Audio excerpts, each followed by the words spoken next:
Hey friends, welcome back. I want to talk to you guys about a different level of news coming forward. I'm getting quite a few private messages from many of you saying, "Hey, is this a concern? This is personally concerning some individuals out there. Let's try to clear the air on this." If you go back and look at when Kuwait was about to revalue, they put out misleading news announcing to the world they have no intentions back at that time of revaluing the currency. And then shortly after they put that misleading news out, they reinstated the actual currency value rate. It went up in value, okay? That's essentially what Iraq's doing right here. I want you to think about something. So right now, again, what's concerning some of you is this type of news right here that says Mark Savaya is working with Iraq, okay, in regards to Iraq having a strong risk of foreign militias. I want you to think about this.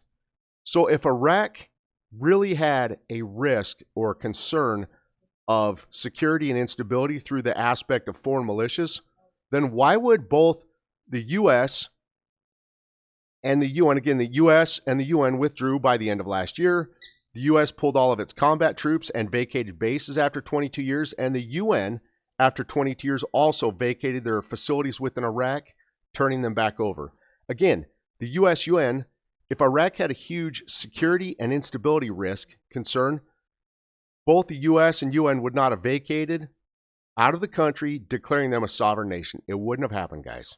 You've got to look at the facts, not trust what they tell you. You have to. I keep training you guys on this. Make sure you observe their facts, not what they tell you. Now, let's get into the Kuwait syndrome aspect of this, okay? Can they tell you before the rate changes that they're going to just flat out pull the OFAC sanctions? Because, again, those are the last final remaining sanctions on Iraq. Let me ask you a question. Do you really think they would openly tell you they're going to pull the last final remaining U.S. sanctions off of Iraq so that they can go international? The answer is hell no, they're not going to do that. Okay? So they give you the Kuwait syndrome aspect of this. They show you and portray that Iraq still has security and instability, but yet, after 22 years, the U.S. and UN have withdrawn from the country, declaring them a sovereign nation. So again, they can't just tell you that they're reviewing Iraq right now to pull the OFAC sanctions, being the last and final sanctions, so that Iraq can go international. But their actions show you that's what they're doing. Again, that's why I say study based on actions, not what you read in the news. Okay? Observe their actions. If you go look at the first video I posted this morning, it screams international at you. The facts are amazing in my first video this morning. Okay? They're strong as heck, very confirming. Now, from the angle of this is telling you that Iraq has tremendous risks and concerns of foreign militias, but again, yet the U.S. and UN withdrew, declaring them a sovereign state. Okay? Now, here's what this is. Here's the truth in this. They're not going to come out telling you in the news that Iraq or the U.S. is reviewing and kind of auditing Iraq's open books. Notice how these articles right here don't even say opening the books like they did last weekend. Last weekend, the news specifically stated Mark Savaya would go into Iraq with his entourage, an envoy, review Iraq's books, open their financial books to audit them, okay? And it mentioned U.S. Treasury / OFAC. Here's what they're doing. They're reviewing Iraq right now to make sure they're worthy of lifting the last final remaining OFAC U.S. Treasury sanctions so that they can increase the currency value and go international. That's what's going on here.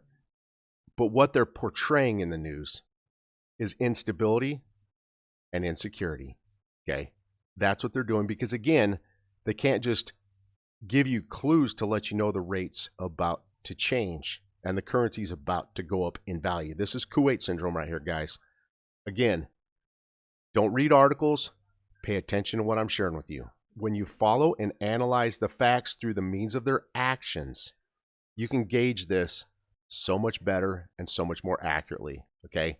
Because again, notice how the news from last weekend into this weekend has even transitioned. They went from last weekend telling you they're opening the financial books, auditing them, pertaining to the U.S. Treasury / OFAC, and now they're just blatantly coming out saying that Iraq is a huge threat, risk, and concern for having foreign militias. Really?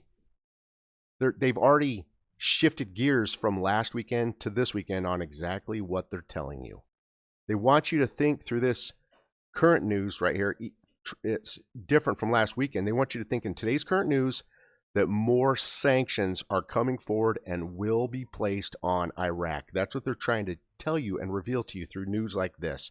That again, more OFAC sanctions, more restrictions are coming from the United States and will be placed on Iraq, but yet we withdrew, we pulled our combat troops out, we turned our empty, vacated bases back over to Iraq and declared them a sovereign state nation. So really, we're giving them their sovereignty back, and yet we're going to put more sanctions on them and withdraw and let them go back to a completely messed up, chaotic nation again. Really, we're just going to throw them to the wolves now after 22 years of hard effort and amounts of work with and through the UN, and we're just going to let Iraq become unstable again. I don't think so, guys. Follow the facts and follow an analysis on this. Friends, you're the best. Have a great weekend. Thanks for joining and take care.